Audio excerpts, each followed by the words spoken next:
What's up, everyone? Back for another beer review, and today I'll be reviewing yet another beer from the Spencer Brewery, and they're out of Spencer, Massachusetts, and this is their Trappist Holiday Ale, and this is the 2021 vintage. So this is a Belgian Strong Dark Ale that comes in at 9% alcohol by volume. No IBUs listed. Time of review, I believe that this bottle is approximately 11 months old, and that's because this has a best by date of September 30th of 2024. And when it comes to Trappist breweries, typically they give a best by date of anywhere from like a year to 5. And I believe this is given a best by date of 3 years. And that would make sense because it is the 2021 vintage. So I'm assuming that this was actually bottled on September 30th of 2021, which would give it the 3-year best by date. And we are in late August of 2022, which would make this about 11 months old. Now, I could be wrong, and I am a lot, but I'm pretty confident. Anyway, Spencer, I reviewed about, I think this is the 5th beer that I've reviewed in the past like 9 months from them. And the reason for that is because back in late May of this year, they announced the closure of the brewery, the St. Joseph's Abbey. They decided that they were going to shut the brewery's doors. And I'm going to paraphrase, said that they became just another flavor and craft beer, which I totally get. So they ended up closing the doors of the brewery, and anything on the shelf is pretty much the last thing you're going to get from them. Maybe some distributors have stuff in warehouses and whatnot, but I've kind of made it a goal to grab what I can from them. I have reviewed 3 beers over the past 3 weeks. And why not make it an entire month? I actually have another beer from them, their Peach Saison. And I'm trying to review these as quick as possible. So if you out there have never had anything from America's only Trappist brewery, you can grab whatever's on the shelf and try them out for yourself before they're all gone. This is obviously quite old, 11 months old. And I picked this one up because it was still on the shelf at my local, one of my local favorite beer stores. So I grabbed it. I grabbed the Peach Saison. That's all that's left on the shelves. But if I see anything else in my travels, I'm going to grab it and review it. So anyway, let's crack this one open, get in the glass, see what we got going on. I mean, I've really enjoyed what I've had from them. Oh, we got a little bit of a riser here. Hang on. I think we should be good. I've really enjoyed what I've had from them. Still, my favorite is their Winter Warmer that I reviewed last December. And then after that's probably their Trappist Ale, which is a Belgian Patters beer. After that, I would say Monk's Reserve. Their Belgian Quad was pretty good. And then their Imperial Stout would be my least favorite. And I still gave that like a 3.9. So pretty good beers overall. Anyway, we'll try to remember to read what's on the back. Sometimes I forget. Probably will forget, but we'll see. So this has this nice mahogany, ruby red kind of tinges to it. See through it a little bit, but murky and somewhat turbid. Has about a finger of a straight up khaki colored, creamy looking head. A little bit of alcohol legs on the side of the glass. Yeah, looks nice. Looks appropriate for a Belgian Strong Dark. Maybe a little bit lighter, but I don't know. On camera, it's going to look pretty dark. So anyway, let's get a nose. Oh, you know what that smells like? And I only eat it around typically Thanksgiving or Christmas, and usually Christmas. It smells like a fruitcake. It really does. It has that, that fruity, bready. And my grandma, and I always say this, whenever I have a beer with fruitcake, but my grandma used to make a fruitcake, and I think I said multiple times she put rum in it. No, at the end she would like put a little brandy on it. So it was like a brandied kind of drizzled fruitcake. And I loved her fruitcake. It was my favorite. I haven't been really able to grab a fruitcake that kind of impresses me like my grandma's. Maybe it's the brandy, probably was the brandy. So I really like fruitcake. And this has like that boozy fruitcake kind of feel to it in the nose. Yeah. Dark fruits. Like there's dark fruits, but then there's like a lighter cherry. But getting like figs and dates. A little bit of like a like a jam, like I don't know, almost like a Fig Newton as well. That has like a jammy essence to it. And then you're getting like this big bready quality, big brown bread, sweeter. There's like almost like a cinnamon, clovey type of thing going on. Allspice. You almost picture like your pumpkin ales, but not like over the top, or like a Winter Warmer, but again, not over the top with spices. A little bit of like a molasses.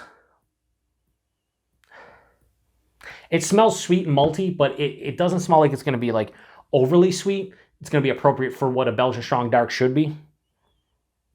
touch of vanilla, brown sugar. Man, this is fucking super complex as I go back to it. It's becoming even more interesting.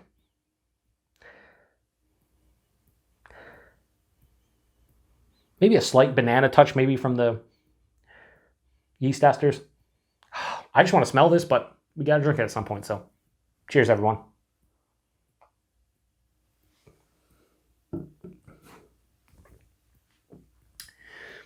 That's in a battle for my second favorite beer from them. Maybe might be my first. I don't know. Oh, I love this.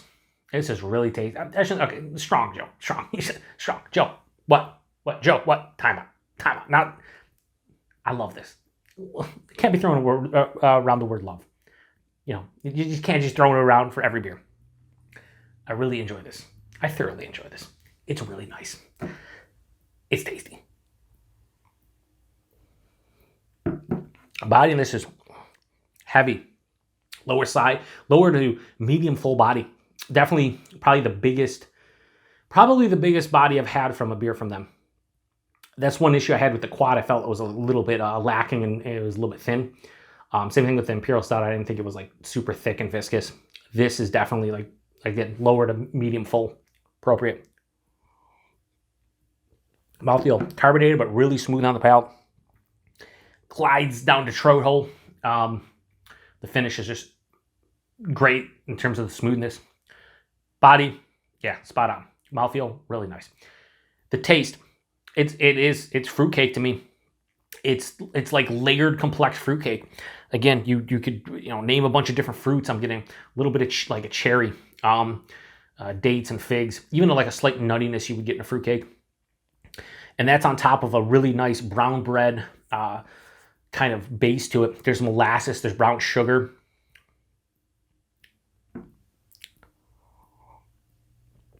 Touch of vanilla. And that's the first half palate, all that stuff.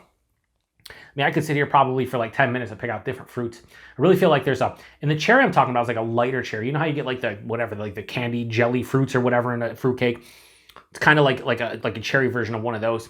And then you get like actual like dark fruits and the nuttiness, like a nondescript nuttiness. Halfway through the palate is where I get a touch of vanilla. And then it transitions right into this nice earthy, spicy, floral-esque kind of finish. And the spices I'm getting cinnamon, allspice, and a little bit of like clove. That's pretty much what I'm getting. It's not overly spicy, but it balances out that real sweet, malty kind of front half of the palate.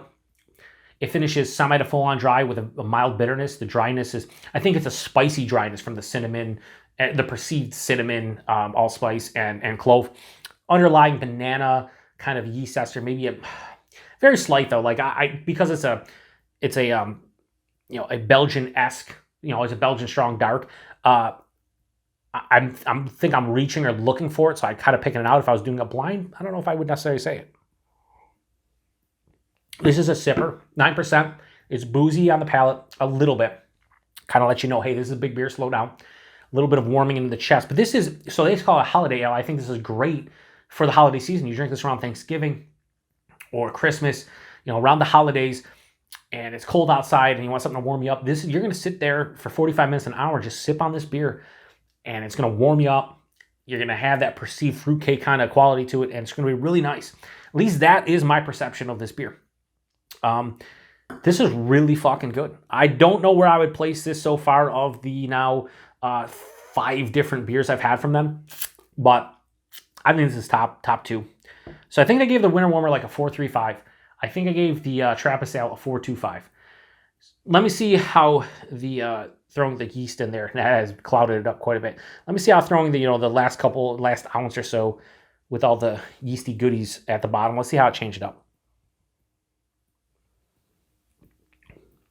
Ooh. Has like a pop of brown sugar spiciness that wasn't there before. That's really nice. Like it enhanced, I think, more of the clove and like the cinnamon.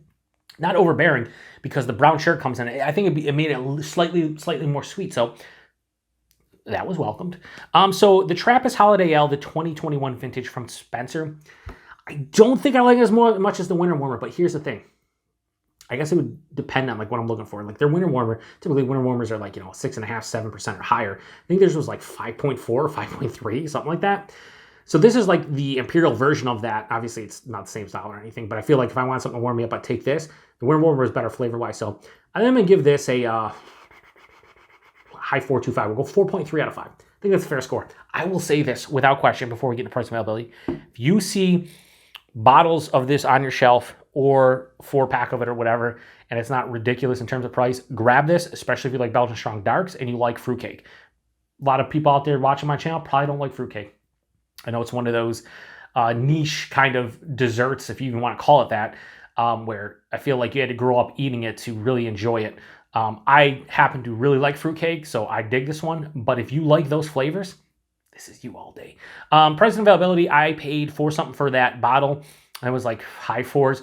I want to say it was $18 a 4-pack, maybe 18 bucks a 4-pack.